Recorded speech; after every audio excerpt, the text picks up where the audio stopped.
नौजवान भी जरा तवज्जो दें, जो पूरी पूरी रात लाइटें जलाकर पूरे मैदान में और क्रिकेट मैच खेलते हैं,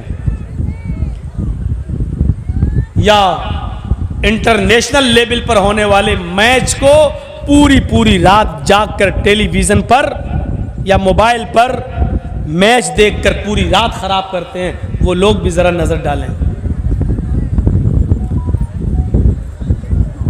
हजरत आयशा सिद्दीका फरमाती हैं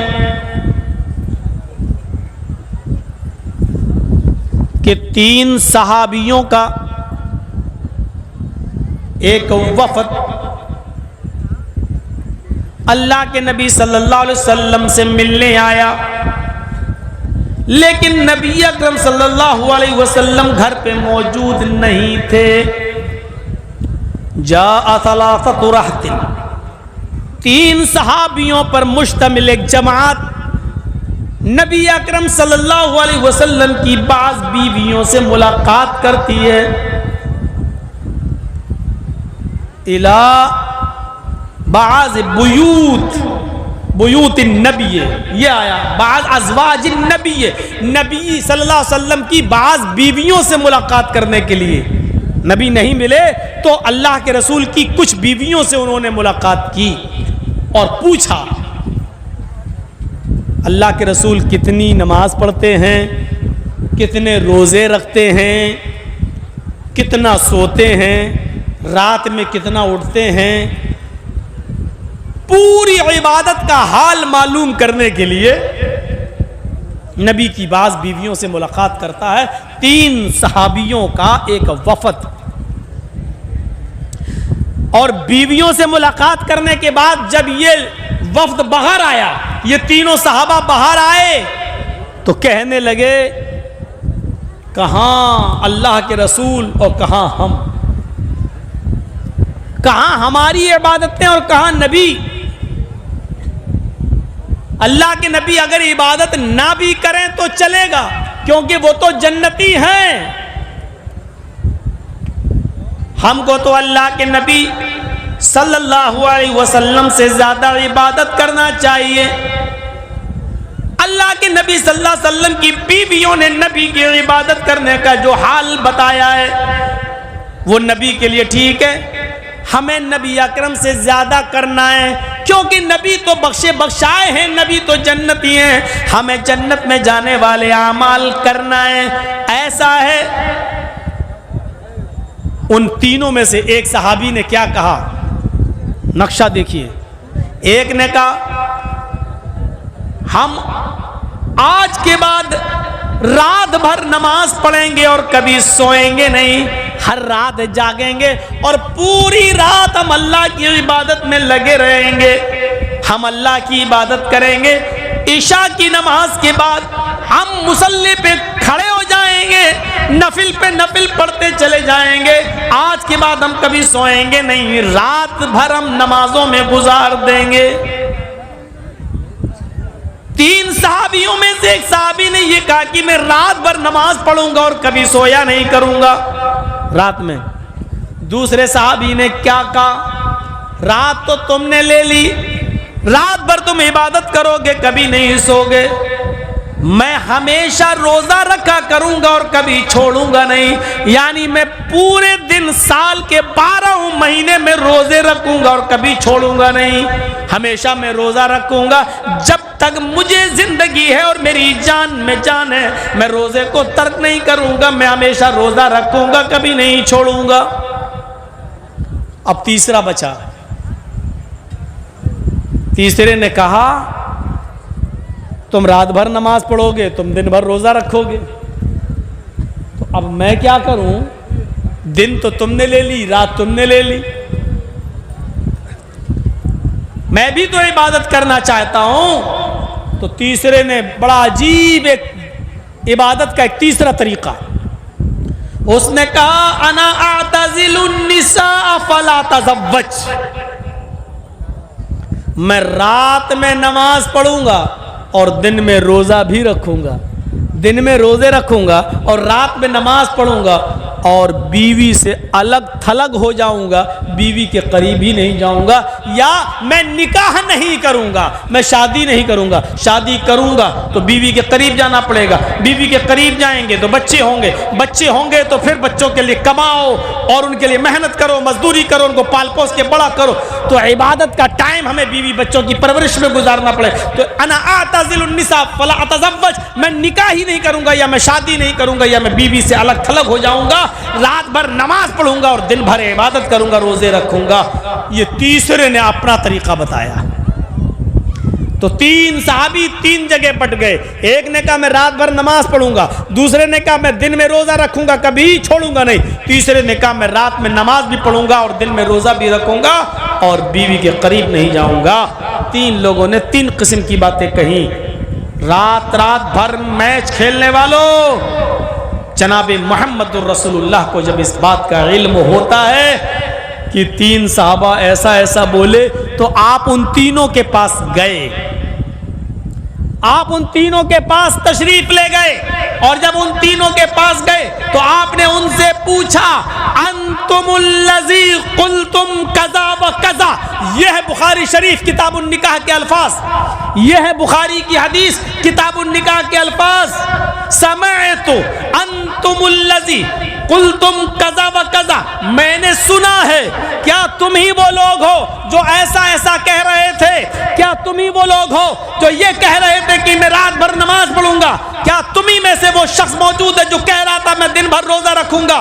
क्या तुम ही में से कोई शख्स ऐसा है जो ये कह रहा था कि मैं बीवी और बच्चों के करीब नहीं जाऊंगा, रात में नमाज भी पढ़ूंगा और दिन में रोजा भी रखूंगा? कालू बला, हाँ क्यों नहीं, हमने कहा अल्लाह के नबी साफ दिल के थे, झूठ नहीं बोला करते थे, साफ तौर पर कह दिया कि हम ही ने ऐसा ऐसा कहा है। अल्लाह के रसूल ने उन तीनों से क्या कहा? वो मैच नहीं देख रहे थे, मैच खेल भी नहीं रहे थे, पूरी रात जियो और एयरटेल की तरफ से मिलने वाला 2GB डाटा भी देखकर खत्म नहीं कर रहे थे,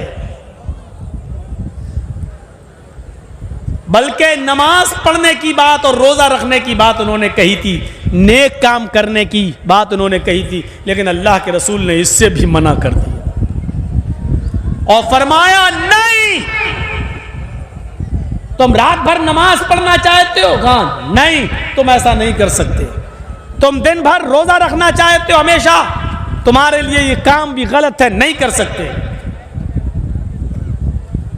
और ए हजरत जी, तुम बीवी बच्चों को छोड़ोगे, रात में नमाज और दिन में रोजा? हाँ। तो कहा कि अच्छा एक बात बताओ, अल्लाह से तुम ज्यादा डरते हो या मैं? साहबा बोले अल्लाह के नबी हम कहाँ, आपसे ज्यादा कौन अल्लाह से डरने वाला होगा, आप ज्यादा डरते हैं। अल्लाह का खौफ तुम्हें ज्यादा है या मुझे? नहीं, आपको ज्यादा है। तकवा तुम्हारे अंदर ज्यादा है या मेरे अंदर? नहीं, आप ही के अंदर है। तो कहा जब मैं तुम में सबसे ज्यादा अल्लाह का खौफ खाने वाला, अल्लाह से डरने वाला और अल्लाह का तकवा अपने दिल में पैदा करने वाला हूं, तो मेरा तो ये हाल है कि मैं रात के आखिरी हिस्से में उठता हूं, 2 हिस्से में सोता हूं। इशा की नमाज के बाद फजर तक हम रात के 3 हिस्से कर लेते हैं, 2 हिस्सा में सोता हूं और आखिरी हिस्से में मैं उठता हूं, मैं नमाज भी पढ़ता हूं और कभी कभी मैं एक एक करके सारी बीवियों के पास भी जाता हूं, मैं बीवियों से मिलता भी हूं, उनके हुकूक भी अदा करता हूं। मैं रात में सोता हूं, आंख काक भी अदा करता हूं। 2/3 रात गुजर जाने के बाद आखिरी हिस्से में रात के उठता हूं तो मैं अल्लाह की इबादत भी करता हूं। मैं रात में उठता हूं, अपनी बीवियों के पास भी जाता हूं, उनके हुकूक भी अदा करता हूं। मैं महीने में कुछ दिन नफली रोजे भी रखता हूं और छोड़ता भी हूं।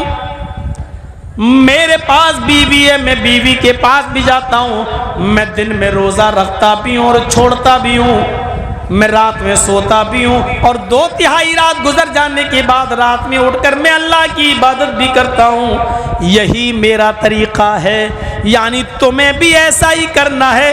पूरी पूरी रात नमाज में गुजार रहे हो, गलत है। हमेशा रोज़ा रखोगे, कभी नहीं छोड़ोगे, ये भी गलत है। और बीवी बच्चों को छोड़कर नमाज और रोज़े में पड़े रहो तो ये भी गलत है। फरमाया जो मैं कर रहा हूँ वही मेरी सुन्नत है। फमन रग़िबा अन सुन्नती फलैसा मिन्नी, अगर तुमने मेरी सुन्नत से मुंह मोड़ा, मेरे तरीके पर न चले, रात रात भर नमाज पढ़ते रहे और दिन दिन भर रोज़ा रखते रहे, अपने बीवी बच्चों के करीब नहीं गए, अपने बीवी और बच्चों के हुकूक को पूरा नहीं किया, फलैसा मिन्नी, तो आज के बाद तुम हम में से नहीं। यानी रात भर नमाज पढ़ने के बावजूद भी तुम मुसलमान नहीं कहलाओगे, इस्लाम के अंदर तुम्हारी एंट्री नहीं होगी। गौर करो, रात रात भर नमाजों में गुजार देने वाला इंसान जब शरीयत पे नहीं चलता है और रात रात भर नमाज पढ़ने की कसम खा लेता है तो ये इंसान इस्लाम से खारिज हो रहा है। रात रात भर मैच देखने वाले, रात रात भर कैरम बोर्ड खेलने वालों, तुम्हें पूरी पूरी रात कैरम बोर्ड और मैच खेलने में गुजारने की परमिशन कहां से मिल गई? हमारे नबी ने पूरी पूरी रात नमाज पढ़ने की इजाजत नहीं दी है। हमारे नबी ने हमेशा हर दिन रोजा रखने की इजाजत नहीं दी है। कैरम बोर्ड खेलकर अपना पूरा दिन बर्बाद करने की और पूरा मैच खेल खेल कर अपनी पूरी रात बर्बाद करने की इजाजत तुम्हें कौन सी शरीयत में मिल गई? जरा अपने नफ्स से पूछो, अपने दिल से पूछो। हिसाब और किताब का दिन तो एक मुतय्यन है, यौमुल हिसाब, वो तो होना ही होना है। कभी अपने नफ्स, अपने ज़मीर, अपने गरीबानों का बटन खोलकर, अपने गरीबानों में झांक कर अपने दिल से अपना हिसाब लो, अपना भी मुहासिबा करो, एहतिसाब नफ्स करो कि तुम्हें किसने इजाजत दे दी। पूरी पूरी रात मोबाइल में लगे रहना और पूरी पूरी रात जब तक ये 2GB 4GB 5 हम इस्तेमाल नहीं कर लेंगे हम सोएंगे नहीं, और हर रात इसको मामूल बना लेना, ये इजाजत किसने दी? शरीयत। ये नबी अकरम की रहमत है। अगर आप कहते कि नहीं तुम बहुत अच्छा कर रहे हो, रात भर नमाज पढ़ोगे, ठीक है, तुम हमेशा रोज़ा रखोगे, बड़ा अच्छा काम है, आपकी रहमत को ये गवारा नहीं हुआ। एक आदमी जब रात भर नमाज ही पढ़ता रहेगा तो दिन में फिर वो मेहनत नहीं कर पाएगा, मजदूरी नहीं कर पाएगा, रिस्क हलाल नहीं कमा पाएगा, फिर वो अपने बीवी और बच्चों को क्या खिलाएगा? इसलिए फरमाया कि रात का कुछ हिस्सा सोया भी करो और आखिरी हिस्से में उठकर अल्लाह की इबादत भी कर लिया करो। आपने हमेशा दिन में रोज़ा रखने को मना कर दिया। जब तुम दिन भर रोज़ा ही रखते रहोगे और हमेशा रखोगे तो नहीफ और कमज़ोर हो जाओगे, तुम्हारी तंदुरुस्त सेहत खराब हो जाएगी। जब सेहत खराब हो जाएगी तो तुम अपनी बीवी और बच्चों के लिए मेहनत नहीं कर सकते हो, जल्दी कब्र के दहाने पर पहुंच जाओगे, फिर तुम्हारी बीवी और बच्चों की जिम्मेदारी किसके ऊपर आयद होगी? रहमतुल आलमीन की रहमत जोश में आती है और आपने दिन भर रोज़ा रखने से मना कर दिया है, आपने पूरी पूरी रात इबादत करने से मना कर दिया है। आपने फरमाया कि रात का कुछ हिस्सा सोया भी करो और 2/3 गुजर जाने के बाद आप उठकर अल्लाह की इबादत में लग जाया करो। फिर आपने फरमाया कि महीने में 3 रोज़े रख लिया करो नफली। अल्लाह के यहाँ एक नेकी 10 नेकी के बराबर होती है। अगर तुमने 3 रोज़े रख लिए महीने में तो तुम्हें 30 रोज़ों का सवाब मिलेगा। हर महीने 3 रोज़े रख लो तो गोया कि तुमने पूरे महीने रोज़े रख लिए हैं। आपने पूरे महीने रोज़े रखने से मना कर दिया, सिर्फ महीने में 3 रोज़े रखने की परमिशन भी दे दी ताकि तुम्हें सवाब भी मिलता रहे, रोज़ा भी रखते रहो और अपनी बीवी और बच्चों के हुकूक भी अदा करते रहो और मेहनत और मजदूरी करके कमा कर लाओ और अपनी बीवी और बच्चों को खिला और पिला भी सको। ये रहमतुल आलमीन की रहमत है। अज़ीज़ुन अलैहि मा अनित्तुम हरीसुन अलैकुम बिल मोमिनीन रऊफुर रहीम। वो मोमिनों के लिए कुछ खास मेहरबान है। ये है उसकी रहमत।